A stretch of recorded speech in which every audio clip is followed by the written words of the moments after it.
Good morning, how are you? It's beautiful Friday morning in Brisbane, Australia. I'm Linda, I'm a trauma recovery coach and I work globally online. Today I want to talk to you about why can't somebody save me? Now, we need to examine this feeling because it often stops us moving forward in our recovery journey from trauma. Now,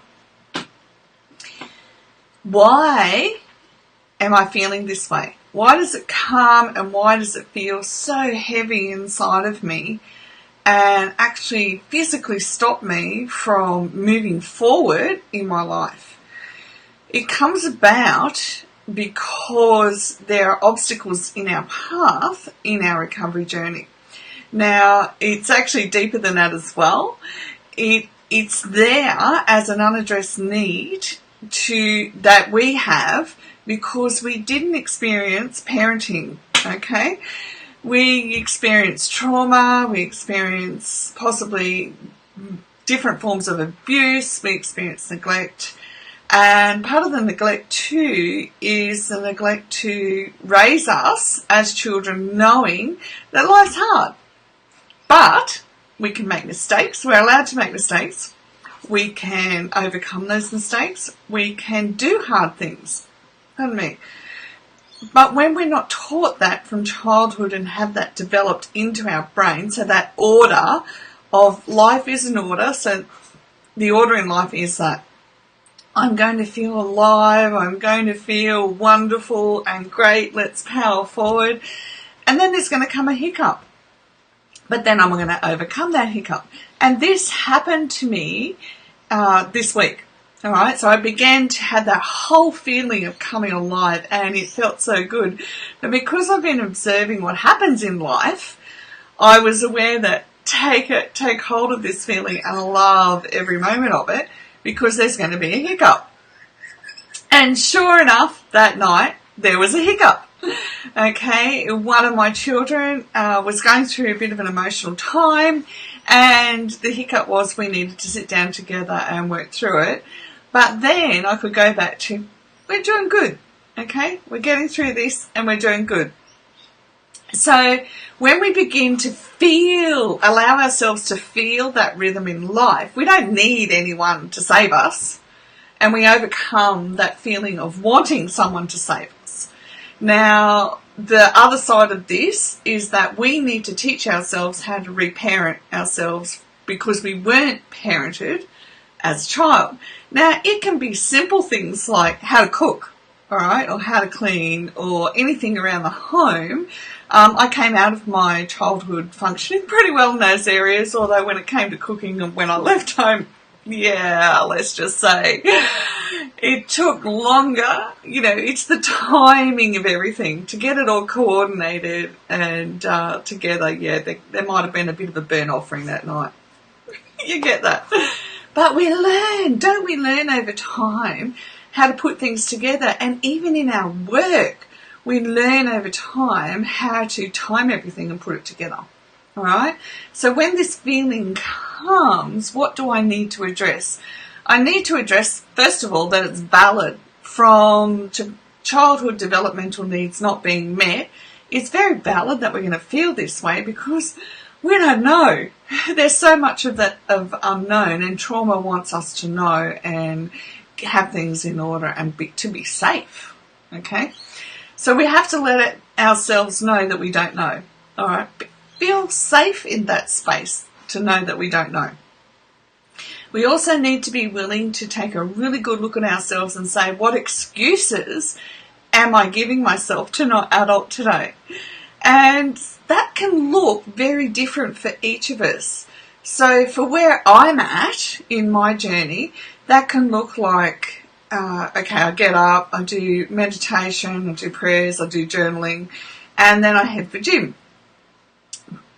Usually in that order.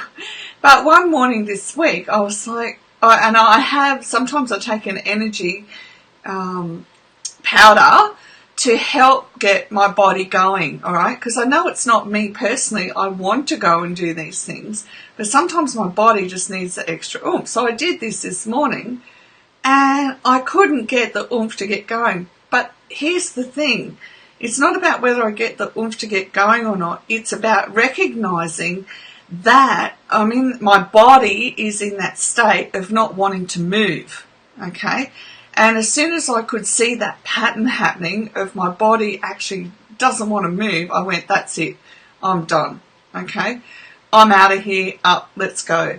And when we're in this state of, I just want someone to save me, and it has varying levels, all right? We do need to be honest with ourselves about the choice we make in that moment. Do I stay in bed or sitting down or wherever I am? Or do I make the choice to get up and get on with it? It's not an easy thing to do when you haven't been trained, or your brain hasn't been trained as a child, but we're adults now and we've got a hold of that choice and we can do it, okay? Sometimes when this deep feeling comes along, I just want someone to save me, we can say, how come me? I know that this feeling isn't who I am. It's not an essential part of who I am. But how come I'm having to fight myself on this? Let it go. It's something that we never actually get a hold of an answer to, because it's all about us being part of a bigger picture. Okay? Let it go. Don't say why me, because then we're in victim mentality and it's like, well, why not me? And then you don't want to say why not me, because that's just brutal to yourself. Don't do it, okay? Go, I just need to let this go. I need to be in the reality and mindfulness of today, right here, right now, what I need to do, okay? And you can do it. Get up and do it. Force yourself to do it. And yes, I've been there. I was bedridden for close to 3 years because of medical mismanagement and complex PTSD, okay? And in the end, when I became well enough, I couldn't talk, I couldn't walk, I couldn't look after myself, but I went, this is up to me. Nobody's helping me to get out of this bed. This is up to me. And so I forced myself every day to get up. I don't know how many days it took, but I know that the day that I made it up and down that hallway into the computer 4 times, I have never forgotten it, because I celebrated. I went, yes, now I know that recovery is going to be possible. So through all of this, we're teaching our body and our brain that who I am is in charge, not what the brain's taken on over extended periods of time. Okay? Challenging, yes. But do it in relationship with a therapist or a trauma recovery coach, all right? Healing from trauma is best done in relationship with a therapist or a trauma recovery coach, in order that you're experiencing safety, security, compassion, non-judgmental environment, okay? We need this in order that we can grab hold of every part of life for ourselves. Now, how are we going to go about breaking this cycle? Breaking the loop that the brain's on, all right, and breaking the cycle. First thing, write out a list for tomorrow, what you need to do, okay? Priorities are always what you've got to do around the house first for you, and if you've got kids, get them involved in, depending on age appropriate, get them involved in doing for themselves as well. You're going to follow that list in the morning. Look, I think I've got mine here. I made one the other day because I was so frustrated that I kept getting, my attention kept getting diverted. So I make lists, I know you can't really see, and then I cross it all off, okay? And I actually got down to only having one thing left on my list, so I was like rocking it. Okay, this is good. And it helps propel me further, and it gives us that sense of we can see that we are achieving. Also, when we've experienced trauma, it's known that we become very visual, all right? So having things written down helps us in that visual department. Now, also what we can do for ourselves is not overdo the list, okay? Be mindful of how much you can do. Recovery from a place where you've been bedridden, you cannot expect yourself to be up and running like, you used to as a normal person. okay? You cannot compare yourself to other people. That's a waste of time. What you can do is know that I'm sitting here talking to you and it's possible to do this work and become well, okay? Develop a deeper awareness of your emotions. So if you're stuck right in that part where you can't budge, say, what am I feeling? And allow yourself to feel, because a lot of what's happened throughout us in life is we have believed and seen and been treated like we're not allowed to have emotions, or our emotions are wrong. Anyhow, the list goes on, and you know that. But we want to do today, all right? What am I feeling today that I need to acknowledge? And it's an ongoing process, okay? I'll just skip down. Remember, we are an onion on the inside. It's layer upon layer to take it down, because we've lived on hypervigilance or hypovigilance for decades. For me, it was decades, okay? But we can do this. I want to encourage you that we can. Sometimes we just got to be the person that gives ourselves the kick up the backside and get out the front door, okay? Don't overdo it. And if you get tired, realise it's a positive, because you're doing things that make you just sit down and you pass out. Oh, look, I can't tell you how many times that's happened to me, where I go and I go and I go, because we are creating new neural pathways in our brain too. And this is the best to get the best sleep, is we go and go and go, and then we sit down and all of a sudden we fall asleep. It happens because we're pursuing our best life every single day. And this kind of sleep is a good feeling. Is forgiveness needed? Okay. Forgiveness is a whole other chat show in itself. But I want you to just become aware of the question, do I need to forgive? Okay. If you're a person of faith, forgiveness is when someone has caused us a debt. Well, they owe us. That's how, and if you're honest, that's the feeling, that they owe us for what they've done to us. And what we want to do is hand the burden over to the one who can bear it, because we can't, all right? So if you're a person of faith, you're going to hand that burden over to God, all right?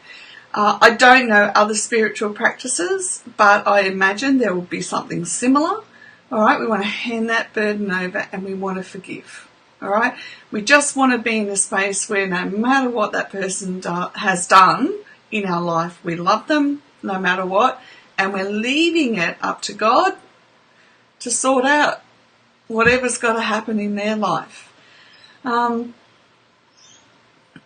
was going to tell you a story, but I'm not ready to tell that story just yet. Some things that have happened in life are still a bit tender to talk about, but I want you to know that this factor of forgiveness is one of the most important things I ever learnt to do, because it left me free to pursue my life, and it left me free to open lines of communication, and we'd all moved on and we still have, but it left me free of any burden. I don't need to solve the problems of other people and what they've done.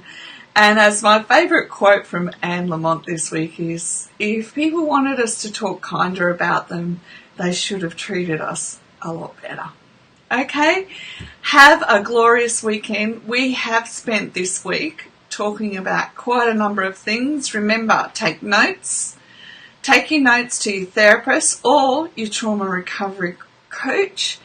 Get personalised strategies around this, so that you can continue to be not self-absorbed, so that you can continue to absorb the information and become aware of what holds you back, the beliefs, the thoughts, the emotions that hold you back from becoming fully alive in life and living the life you were meant to live.